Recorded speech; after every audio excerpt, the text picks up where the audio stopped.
Crazy Stupid Podcast. Thank you so much for listening to Crazy Stupid Podcast. Make sure that you subscribe, click the like button, and share our videos. Subscribe to the podcast. Alrighty. Lizzo, what's going on, yo? Did you read what the allegations are? Not in great detail. I watched TikToks of people who broke them down for the most part. There's a lot there from what I saw from third hand. So I'm kind of referring to you because I'm assuming you read. Yeah, I did. Okay, so basically, there's two dancers on a team, and they are filing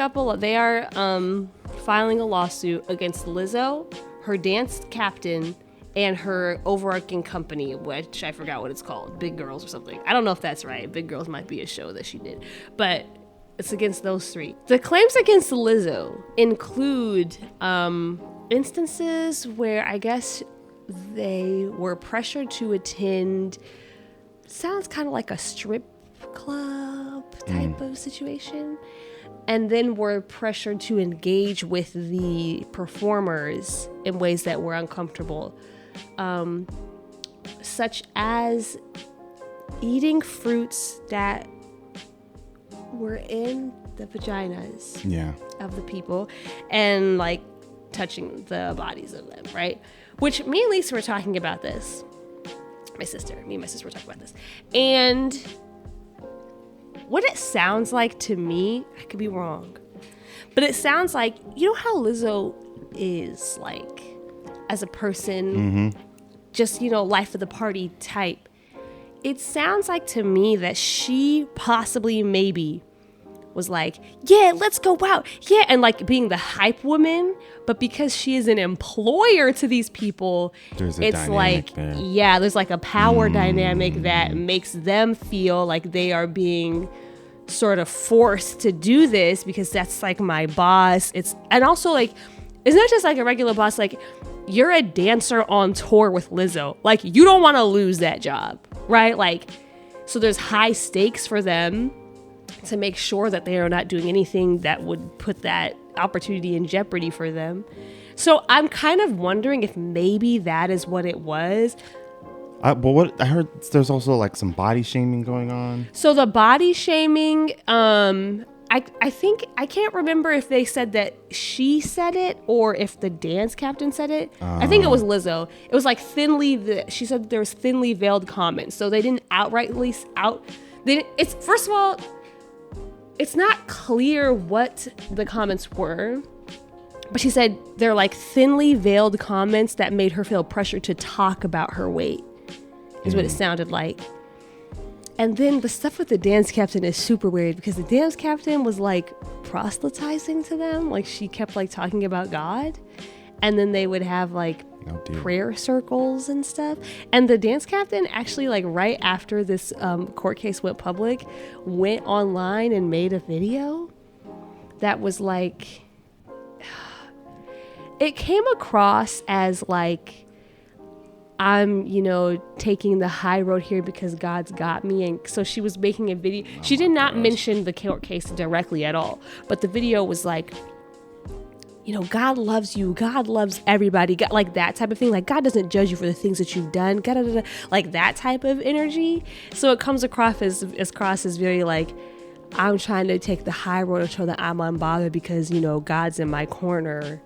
Yeah, a lot of people do that. Just sort of weaponizing that. Yeah. So I don't know. I was kind of curious to see how Lizzo would respond, and she did respond and just came out and said it was all untrue, which... Well, she didn't say untrue. She used a word, sensationalized. That was in that statement, which to me makes it sound like she's not saying things didn't happen. She's probably just saying y'all are dragging it. Like y'all are... Yeah. Like you're exaggerating. Which I think it's possible that from her standpoint, that is how she thinks. And I think that makes the most sense as like what I was saying before. Like she thinks we're just going out and having a good time and I'm hyping you up and I'm da-da-da-da-da. I didn't, I'm not pressuring you. Like if you didn't want to do it, that would have been cool. Like but it doesn't feel that way. So it's kind of... Part of me is a little disappointed in her. I was kind of hoping like maybe this would be a thing where you come out and say like, I didn't realize, I did not realize that this is how I was making the people who work for me feel. Like, right. I was irresponsible in how I, conducted myself with people who I employ. Like, girl, that's just not, you just can't do that with people that work for you. No. There's just no way to do that it's ethically. Well, she didn't quite do that, so. The only thing that I will say that I've noticed from a few people, I know, like, part of the language is like, oh, there's some hypocrisy coming from Lizzo because, like, that's sort of her whole, like, thing. That's her vibe. But I have also noticed that, like, I have seen people use this for, like, to body shame her? Yeah. Yes. To be like, oh, that's rich Lizzo body shaming somebody. Yeah. Right. And I feel like whatever Lizzo did is not an invitation for you to exercise your predetermined, like, fat phobia that was already existing in your worldview. Like, this isn't an end for you to, like, throw these, like, thinly veiled jabs at her where you're trying to body shame her in the process of calling out what is her alleged hypocrisy. Like, don't use this as your outlet. There is sometimes, like, a culture of, if this one individual that's fighting for a righteous cause comes out with hypocritical actions, that somehow delegitimizes, like, the movement, like, altogether, as opposed to, like, trying to have a more nuanced perspective on what's happening in the movement as a whole. Like, you saw that a lot with, like, BLM local people and, like, BLM, like, the organization, with the accusations of how they were handling money and things that were happening there.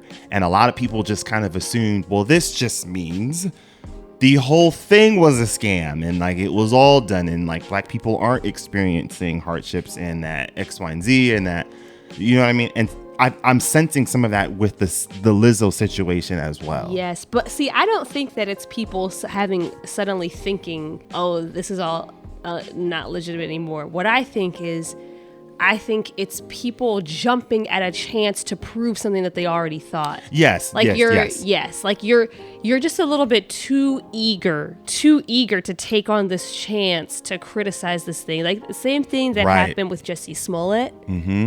Same thing that happened even with, I don't know all the details, but this case of that black woman that went missing, and then now there's like some, I don't know, apparently she didn't or something. They're saying she might have lied. Like, just some people are like just like a bit too eager to take this opportunity to be like, and that's why I'll, I agree. The excitement there feels like you're using this as an opportunity to say everything that you already wanted to say, but you knew that it was already, like, inappropriate. Yeah. And that's what I've seen with the Lizzo situation, that I'm like, I don't know, man, like, you trying to call her a hypocrite in the same sentence that you're, like, throwing a bunch of, like, negative terms at her. You're not making the point that you think you are. You're just sort of outing yourself as someone that is kind of fat phobic. For some reason, the internet is against nuance. I see it all the time on TikTok, right? I'll see people, and, like, we've had to do it a couple times in the comment section. We'll make a video, and then we have to, like, over explain so many times in the comment section. And it's not just us. I've seen other, commentators doing the same thing, because it's just like, you hear something. Yeah, but the response for so many people is you hear what we say, and your interpretation of that lacks the nuance that was in the original post, because the way you processed it lacked the nuance. And so what you heard from us is not what we were saying. Have you heard about the stuff with, what's her name, Jess Hilarious, that black woman? Yeah, she came out with that Real Woman video. She's pissing me off real bad. I just want to talk to women for a second, specifically TERFs. I just really want to ask, like, periods, like, that's like the worst part of womanhood. Like, that's the thing that we're gonna be like, this is it, this is the defining factor of women. Like, it's just kind of nuts to me. And I was talking to my sister about this, and I was like, all of these things that people list as, being, what defines you as a woman, like menstruation or being able to have babies or just all these things that they list. Like, of course there's the argument that, you know, people give often, which is like, there are plenty of cis women that cannot do these things. Like, there are plenty of cis women who do not menstruate. There are plenty of cis women who cannot have babies, like all of that stuff. And also though, like, when I was a child, before any of these things were true about me, I knew I was a girl. Like, I didn't discover that I was a girl when I discovered that I could have babies. You know what I'm saying? Like, or after your first period. Yeah, like, I just sort of knew that innately before any of these things, any of these defining things that you guys like to bring up, before any of them occurred. It was just like an inner knowing. And so, like, this thing where we're trying to hinge womanhood on all of these biological things, it's like, it just does not make sense, because as a child, you're not really thinking that much about your body and how it functions. Like, before puberty, like, you really are just living, like, you just existing. And like, you just have an inner sense of, I'm a girl because I am a girl. Like, that's really it. Like, to me, I'm like, that's really all that defines gender. It's really just a knowing, which is why it doesn't make sense to look at another person who was like, I just know. Like, I just know. I've always known, like, I am a woman. I am a girl. Like, and say that they don't. Because it's the same. It's that, like, that's a universal experience. Like, you just knew. You just kind of had an inner sense, and you got lucky enough that for you, what other people saw when they looked at you matched what you knew about yourself inside. But your knowing had nothing to do with your biological body. It did not. You were not 4 years old thinking about your private parts. You were not, you know, you were not thinking about that. You were just a girl. Yeah. Like, the conversation is just getting so out of hand and so ridiculous. It is interesting because normally, once those opinions were brought up, the conversation kind of comes to like a standstill, and then they sort of revisit previous ones that they feel can't really have a counter. Because if you were to explore some of those examples, like women that like can't have kids, women that yada yada, like they can't have periods, it's going to open the door for something that I don't know if people are fully ready to accept, because it's so uncomfortable for them, because that's going to shift your entire worldview on a lot of other things when it comes to gender and sexuality, especially if you're someone that grew up in the church. That uncomfortable feeling, that defensive feeling, is the reaction of decades of propaganda from that pulpit that has been thrown on you. And I don't know if people are always ready to accept that in the moment, because you can see it as the conversation goes on. They know they're losing the argument. That's one of the things that I've noticed. Because if you were to ask them, how are you defining their womanhood? And then it'll turn into like some weird things of like, well, they were born with this part, as opposed to, you know, someone that maybe had a procedure. And then I'm just like, I think we both know it's not holding the same weight that you think it is, because you're what's the word here? Not like pettifogging, but you're making your argument even smaller. Like, you're putting yourself in a smaller hole with the responses you can give to the facts that we provide to you, you know?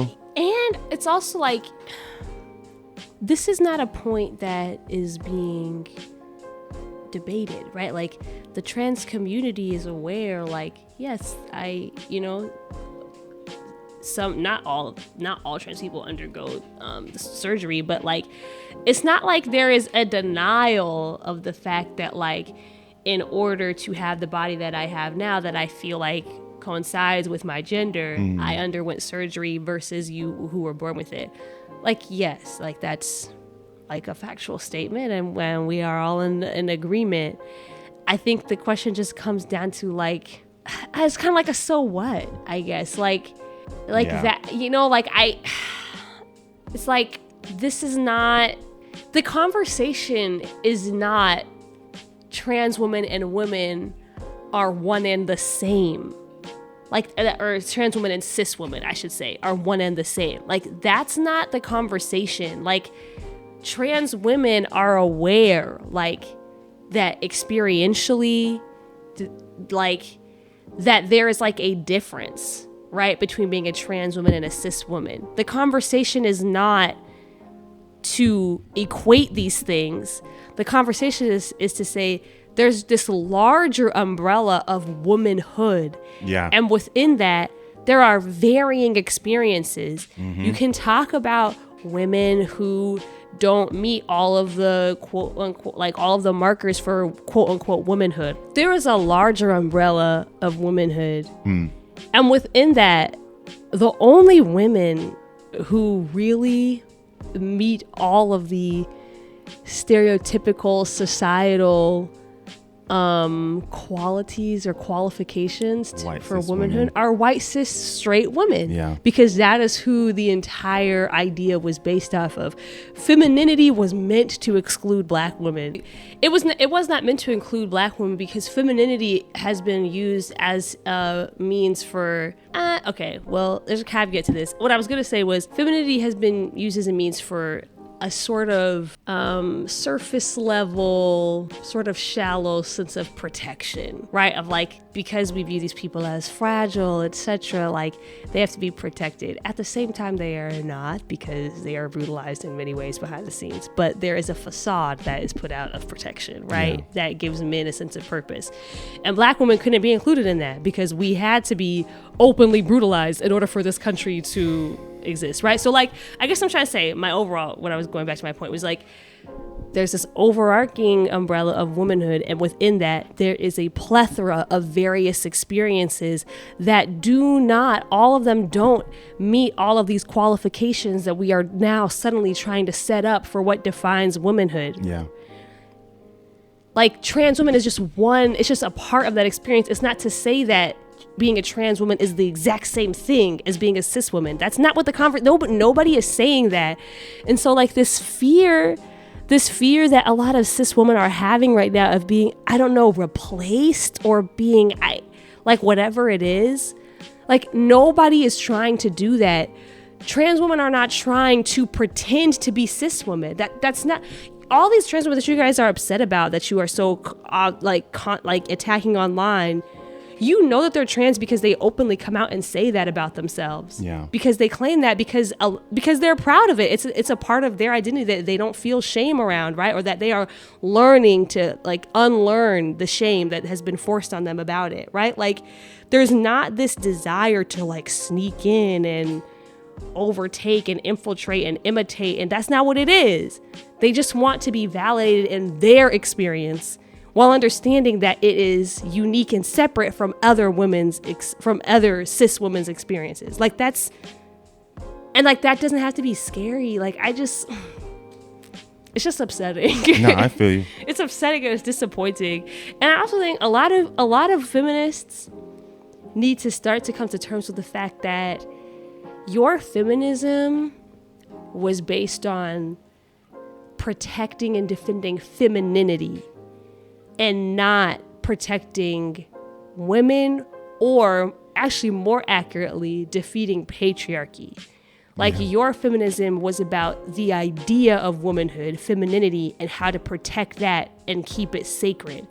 And that can look very progressive in some ways, right? Like you're talking about how these traits, like a lot of people have conversations about how like traits that are traditionally associated with women, like they should have equal value to, you know, the traits that we associate with men, or talking about like being a stay-at-home mom, how that should, you know, we should value that more than, you know, or as much as other roles that people play in society.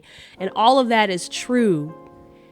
And also, like, your feminism has to go past this idea of femininity and protecting that at all costs. Because I think that's what's really happening right now is people are like, my idea of femininity is not, it does not include this group of people. Yeah. And so I don't think that they should be protected by feminism.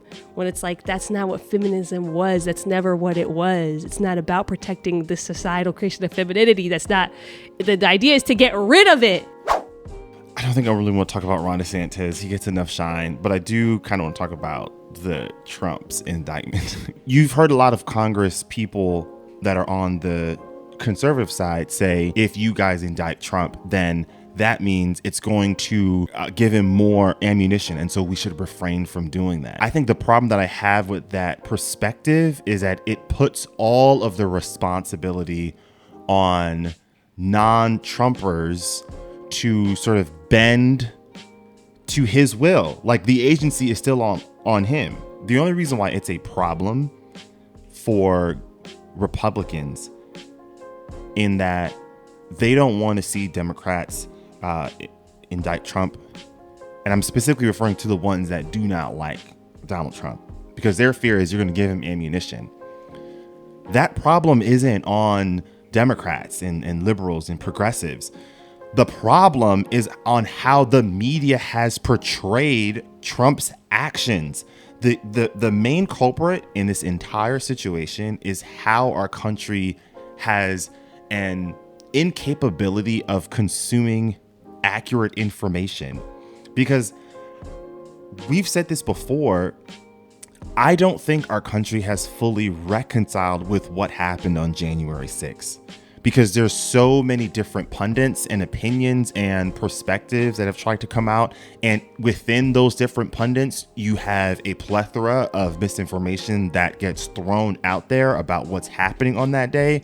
Or when new footage gets released on what took place on January 6th, you have specific news networks that aren't showing those new clips. And so the severity of that day is not equal on all different perspectives. You've got people that are seeing that day differently depending on how much of the footage did you actually watch, as opposed to the ones that were initially shown on the day that happened, that were just sort of put on a replay. And it didn't give the full scope of how dangerous and tragic that day was for not just Congress people, but for the police that the GOP claims to be like the champions for.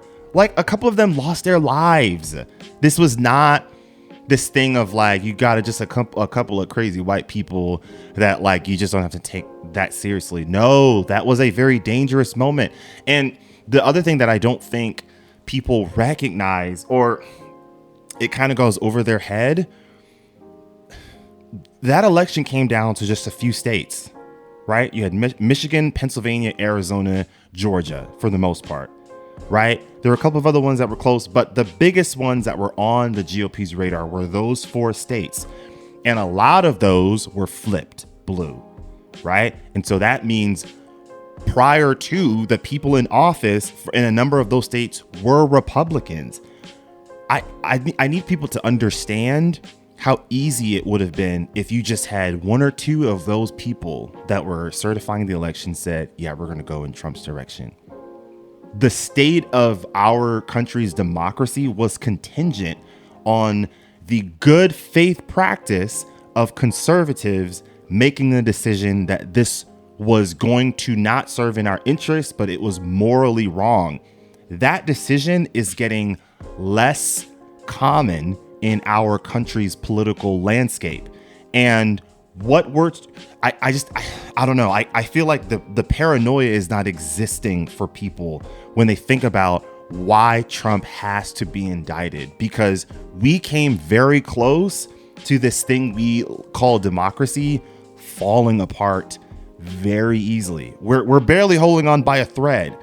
But to not certify a clean election, I think, is a level that I don't know if people are afraid of enough. They just aren't. And so I've seen that sort of happen of like, we might turn Trump into a martyr. And I understand that fear from like a political perspective. although the people who are going to vote for Trump, they're going to vote for him regardless. Like it wouldn't have mattered. You're not going to get independents to then say, oh, this is a witch hunt. Like, I don't see the data isn't supporting that. But what I do think is we are in the case study when it comes to the information era around the world, but in this context, in our country, and what we do about things that are objective truth, like the election results, are going to have a ripple effect on what will happen in the next few generations down the line. And if we look back at history and we see that we let Trump lie about the election and then run with zero attempts of consequence, that's going to open a floodgates that I don't think people recognize how dangerous that could be. And so it's not just about political witch hunt.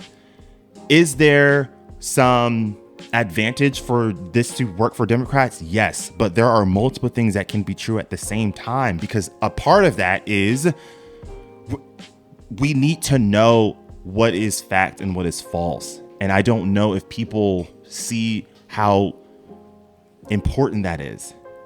I don't think people see how important that is. And that's kind of been my frustration with the way that you got MSNBC and you got CNN, where most of the conversation is centered around how this will impact the election. But it's bigger than that. It's not just about what'll happen in a few months from now. It's about how are we going to start consuming information to determine what is fact and what is not. And I don't think media outlets right now are responsible in handling that conversation, because all it took was just one secretary of the state in Georgia or in Arizona to just be like, yeah, I might cook the books just a little bit, so that the Supreme Court would have to get involved, because he already had the justices. The problem is there just wasn't enough merit there. There wasn't enough weight. There wasn't enough pressure that they could apply to get SCOTUS really involved, because there's so much of a nothing burger. SCOTUS couldn't come in and try to intervene. It would look too partisan. And I know that's a little bit cynical, but that's the way that I just sort of see it, the way that they've sort of approached a number of things. And so I'm just like, we came close, y'all, and I need people to understand that. So that's what I've been frustrated with that since the indictments came in. So I guess we can pivot to something else, because I know that was kind of heavy. So God's Creatures came out in 2022, and it is considered a psychological drama. It's directed by Selah Davis and Anna Rose Holmer, and the screenplay was written by Shane Crawley. It's a small town in Ireland, and a woman's son is accused of sexual assault, and she lies for him. And it just sort of explores the human side of how it's sort of impacting all the different people involved in the situation. So I have some thoughts about how they set up the general tone of the film, because when you read the synopsis, it doesn't really give you that much information. It just says a woman tells a lie for her son and it tears her family and her town apart. When you watch the trailer, there's a bit more information, which is why I purposely didn't watch the whole trailer. Once I kind of had the gist, I was like, let me just stop. Yeah. You don't really know what is going to happen, but there's just a general sense of sort of sadness and kind of dread already before anything happens. Mm-hmm. Obviously, the very first thing that happens in the film is one of the son of one of her coworkers drowns.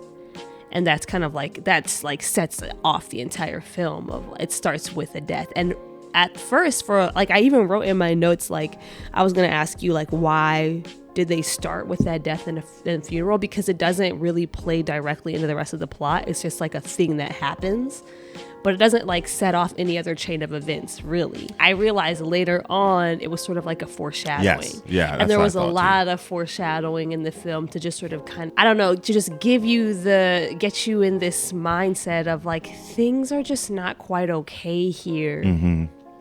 One of the things I noticed was they have the conversation at the funeral when the daughter says that she's going to teach her son how to swim. And then they're apparently in this culture of this town that is by an ocean, it is a coastal town, it is considered bad luck to learn how to swim, because if you don't know how to swim, then you won't go and try. I just realized that's more foreshadowing. If you don't know how to swim... Oh, you looked over there inside. I was looking at you. Oh. If you don't know how to swim, you won't try to save someone else. Foreshadowing the ending. I didn't even think about that till just now. But it just sort of like immediately I was thinking like... Say that line one more time. If you don't know how to swim, you won't try to save someone else.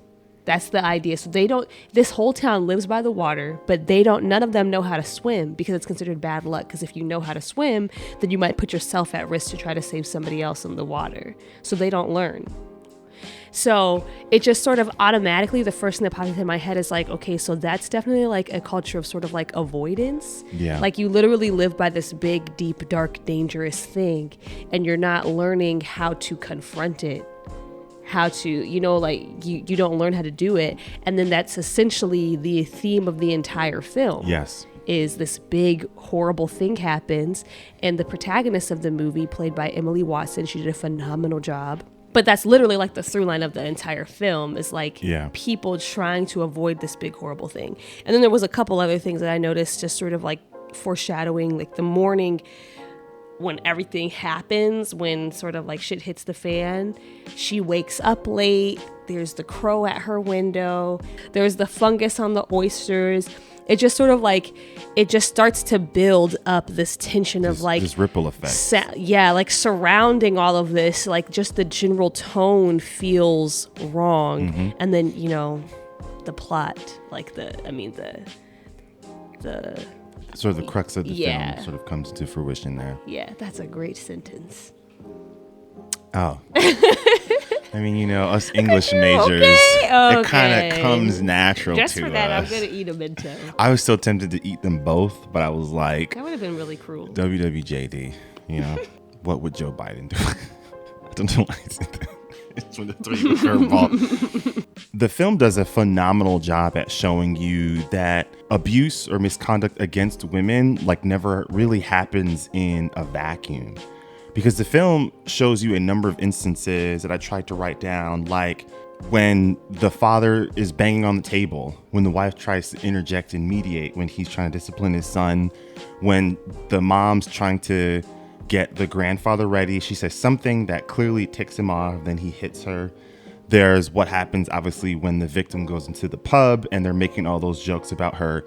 But then there's these other subtle things, like when the son is talking to some of his other buddies about sort of creating his alibi, he makes that joke about Australia and that there's no virgins there. That's exactly why Jesus couldn't be born there.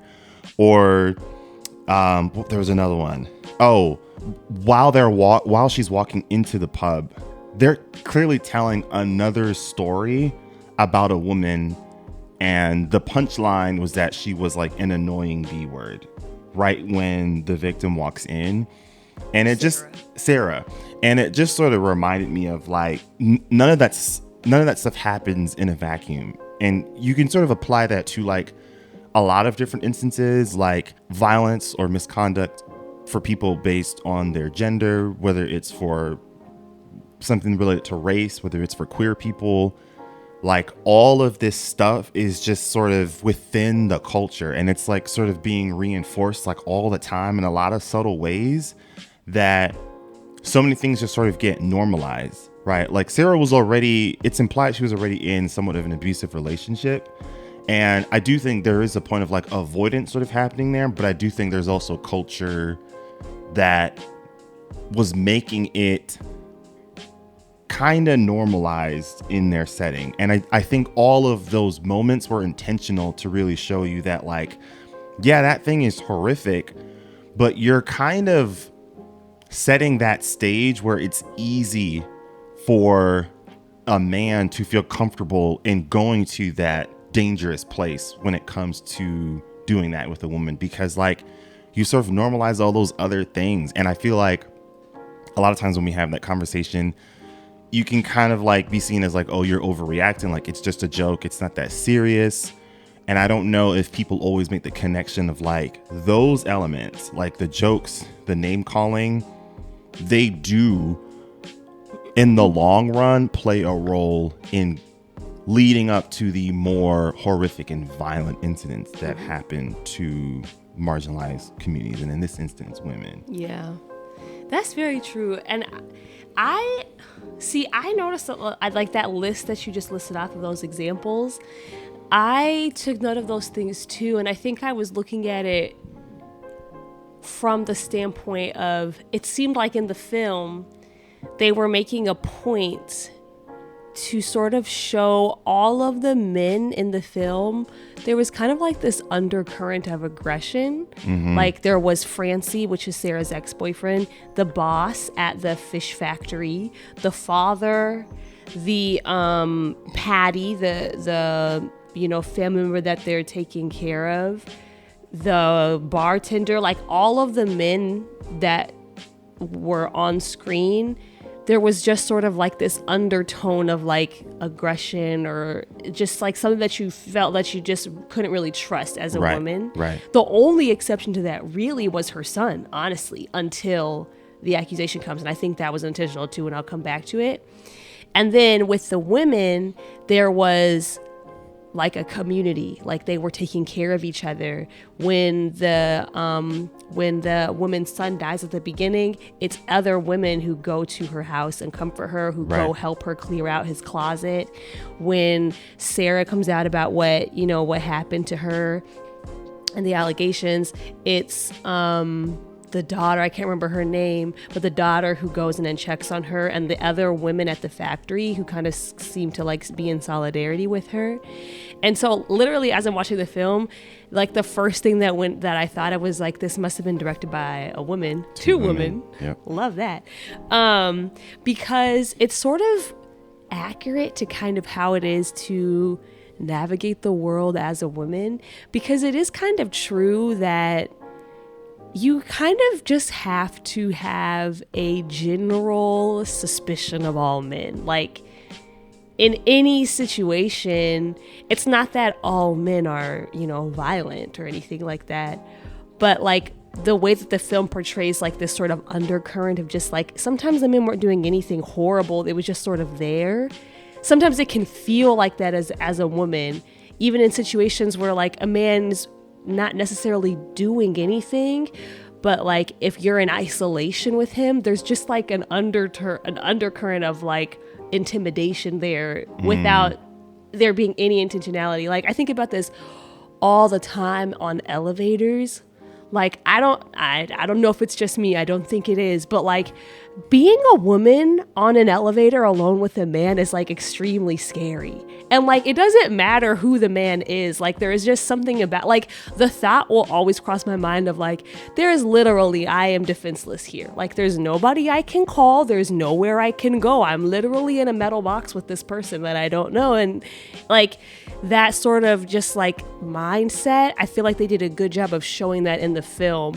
And it kind of ties back like, rape culture is not it's like, yes, it's the jokes and it's all of all the things that you listed and how they can, the culture that they create for men. Yeah. But it also creates another sort of lived reality for women, in that we can't trust men. Like we cannot operate on like a sense of just blind trust for the men that we interact with in the world, because there's just sort of always this underlying possibility of threat or danger that I think the film did a really good job showing. And I also think it's very interesting that the central conflict of the film, it's not actually the violent act. The central conflict of the film is this woman betraying her community of women in defense of a man.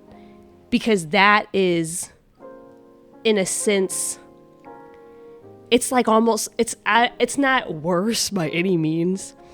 But it's almost like more of an affront. Mm-hmm. It's like we sort of operate under the assumption that like men do horrible things, and that like we can count on women to take care of us and support us There's a code. Right. Yeah. And so for the central conflict of the film to be that, like, after this horrific thing has happened, this woman chose to lie to protect him, I think is I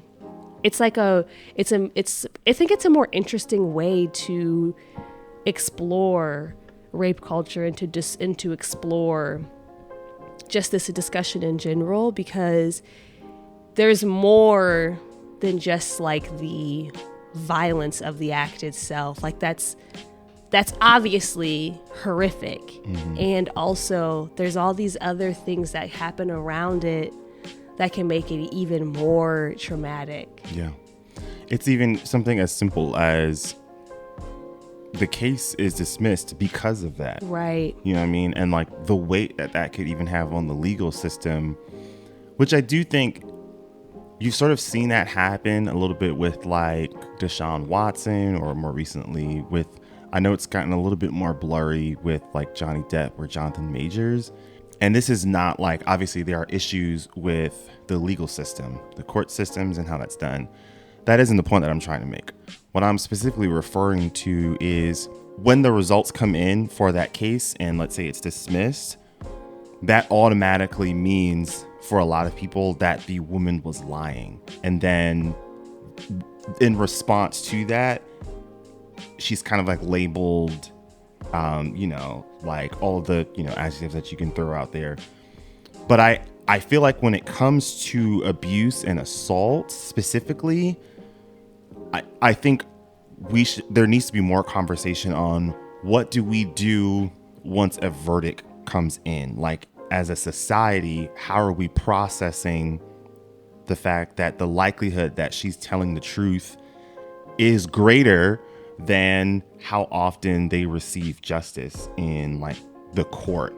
And I don't know if people have always wrestled with that, because the conclusion can sometimes feel kind of binary, like, oh, well, she lost in court, that means she's a lying X, Y, and Z. But I think the film did a really good job of showing that's like, it's kind of easy for those things to get dismissed because there's so many things happening, The burden of proof is pretty high. Yeah. In general, and on purpose in our court system. But it does, like, sometimes sometimes a verdict, sometimes some people aren't convicted, not because the court is like, this didn't happen, but because the court is like, we just simply can't prove that it happened. Yeah. Right. And I think that distinction gets murky, especially online, because the conclusion means there isn't evidence that she is telling the truth, as opposed to there isn't enough evidence to try them with a count of something. You know what I mean? And I think that distinction is really necessary when you want to talk about something like this in comparison to other things. I think there's something unique about this conversation that I don't know if people have fully wrestled with. Because I think, it's that slogan of like innocent until proven guilty, but it's not always easy to prove that guilt when it comes to this particular matter. It's not always a conversation or a choice between the woman was lying or he's guilty. Sometimes it's like, there's a lot of situations. I realize this more and more, like, as I get older, just in all, not even just with this conversation, but just in life in general. There's a lot of situations where people can say things that would appear to be oppositional to the other and nobody's lying. It's just that everybody, you can only interpret your experiences through your own lens. Through your own lens. Yeah. And so a lot of the time there are situations where a person has experienced something, and their experience of it was horrific, was manipulative, was, all of these things. And sometimes, not all the time, but sometimes the other person involved in that situation was not experiencing it the same way, largely because of how men and women have been socialized to think about intimate situations with other people. Yeah.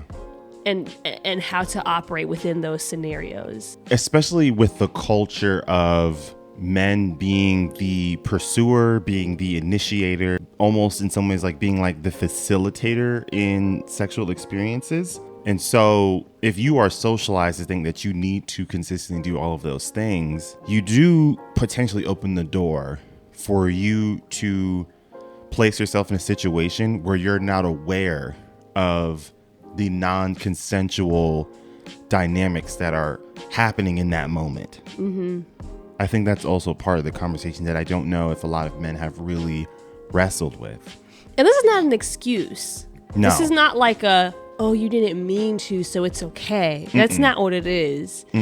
It's just like the conversation we can push the conversation further than where we have taken it. Like we can push it to a place that's like, now we need to start to talk about how, like, what as a society and as a culture are we cultivating that creates these dynamics that can make it so that people can leave experiences with just very different interpretations of what happened. You know what I was also thinking? This kind of happened with the Breonna Taylor situation, where I think one of the things that I remember the mayor saying was, due to the uniqueness of that situation, there wasn't a specific charge that he could provide for, I think, one of the officers. I remember we talked about that on the old podcast we used to do.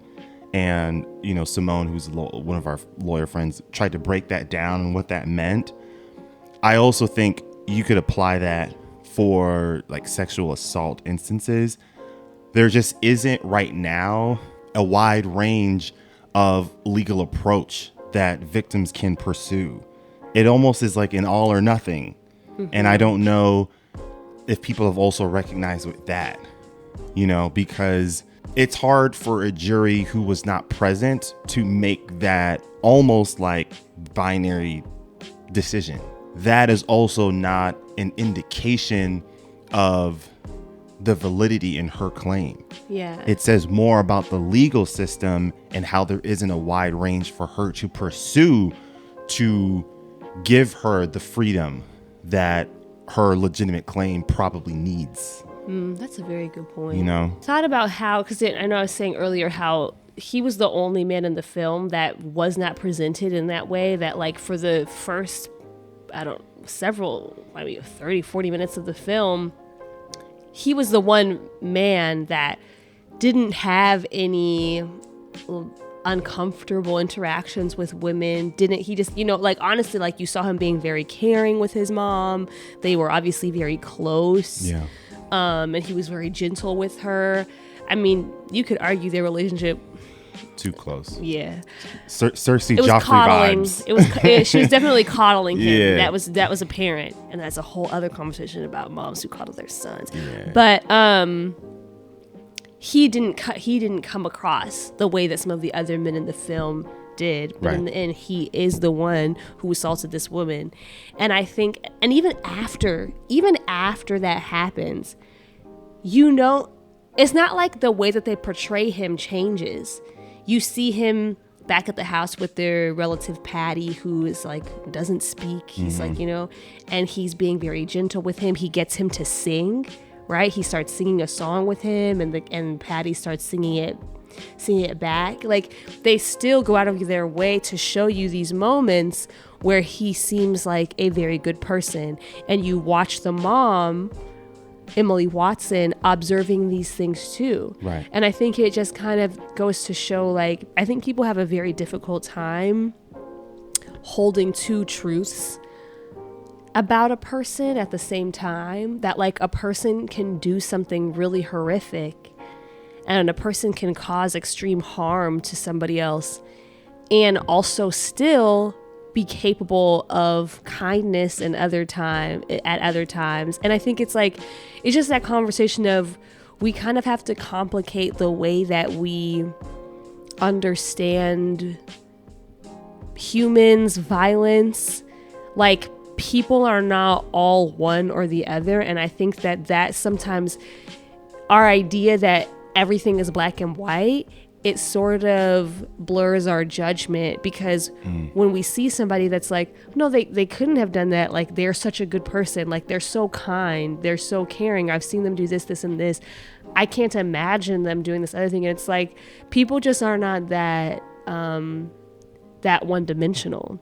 Yeah. So a person can be very kind and can care for other people at other times and can, do all these things and still have deeply harmed somebody else. Like, it's just, human beings have a wide range of what they are capable of, both fortunately and unfortunately. And I think the film did a very good job of portraying that.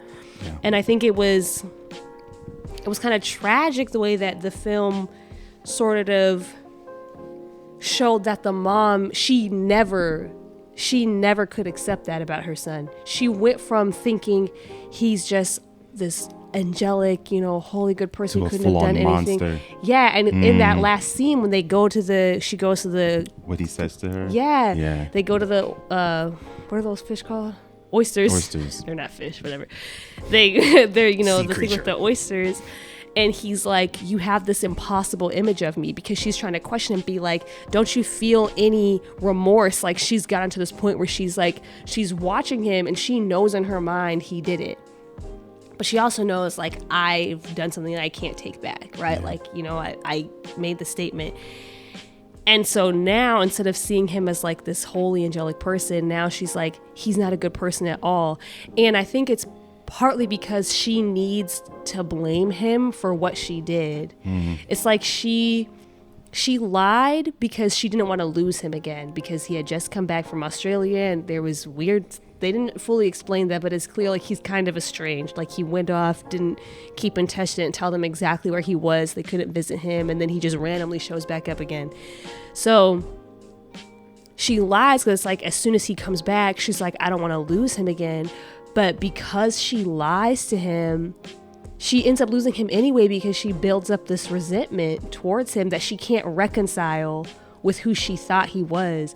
And so in order to absolve her own self of some of her guilt, she turns him into this just completely horrible person, which is probably also not true. Yeah. Like, it's not that simple, but she does that. And in the end, like, she ends up losing him first, just, like figuratively, and then literally with the boat, which is, again, just a callback to the very beginning of the film, where they say, if you don't learn how to swim, you can't step out to save somebody. That's exactly what happens. She goes back to the boat and she hears that he can't make it, and she doesn't help him. Oof. Yeah, a beautiful circular story. They wrote it well. Not a beautiful story, but beautifully written, I guess you could say. It was very well executed. Yeah. All right, you all. Thank you all so much. We will see you all next time. Peace.